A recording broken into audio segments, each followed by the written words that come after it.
All இன்னைக்கு நம்ம பார்க்க போகிற பார்த்தீங்கன்னா ஷாமலா நவராத்திரியோட டே 2 பூஜை. இங்கே இருக்கிற அம்பாலேருந்து வேணு ஷியாமலா இவங்க கதையை பார்க்குறதுக்கு முன்னாடி நம்ம கீழே எல்லாரையும் பார்த்துடலாம்.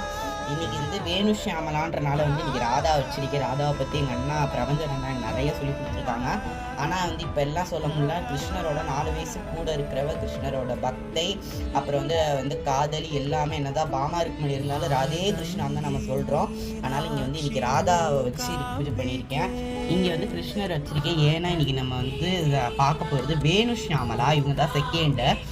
வேணு ஷியாமலான்றவங்க வேணு புல்லாங்குழலோடு இருக்காங்க. வேணு ஷியாமலா அதனால தான் இன்னைக்கு கிருஷ்ணரே ராதையும் இந்த இடத்துல நான் வச்சுருக்கேன். இப்போ நம்ம வேணு ஷியாமலாவை பற்றி பார்க்கலாம். இவங்க தான் கிருஷ்ணருக்கே புல்லாங்குழல் வாசிக்க சொல்லி கொடுத்தவங்கன்ற மாதிரி எல்லாரும் சொல்கிறாங்க. கிருஷ்ணரை மாதிரியே கலர்ஃபுல்லாக ட்ரெஸ் பண்ணி நகை போட்டு ஜட நிறைய பூ சுற்றி ரொம்ப அழகாக மயிலோடு நிற்கிறாங்க. மயில் இறகு எல்லாமே இருக்குது. என்ன தான் கிருஷ்ணர் மாதிரி இருந்தாலும் ஷியாமலாக்குன்ற அந்த இதனால பிறை அப்புறம் கிளி எல்லாமே அதே மாதிரி அவளோட நிறம் கிருஷ்ணர் மாதிரி நீலமேக வண்ணம் இல்லை. அவளோட நிறம் ஷியாமான்ற மாதிரி அந்த மரகத பச்சை தான் அவள் நிறத்தோட இருக்கா.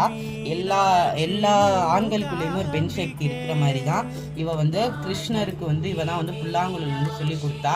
அதே மாதிரி கிருஷ்ணரோட இந்த பிறவியில் அவருக்கு ஆசைப்பட்டது பக்தியை பரப்பணும்னு. அதுக்கு அவர் கையெடுத்த முக்கியமான இது இந்த புல்லாங்குழல் வாசிக்கிறது. ஃபஸ்ட்டு கோபிகைகள் தான் ஒரு இது வாசிக்க சுற்றி ஆடினாங்க. பாம்பும் கருடனும் கூட ஒன்றா உட்காந்து ஒரு புல்லாங்குழல் இசை கேட்டு தான் பக்திமயம் உருவானது. அந்த புல்லாங்குழலை கொடுத்தவளும் சொல்லி கொடுத்தவளும் தான் இந்த வேணு ஷியாமலா. எல்லா ஆண்களுக்குள்ளேயுமே ஒரு பெண் சக்தி இருக்கிற மாதிரி தான் இந்த அம்பாலும் கிருஷ்ணருக்கு சொல்லி கொடுத்தவ. ஆனால் இன்னைக்கு டே 2 நம்ம வேணு ஷியாமலாவை பார்த்துருக்கோம். ஓகே, நம்ம நாளைக்கு இன்னொரு ஷியாமலாவோட பார்க்கலாம். ஓகே, பாய்.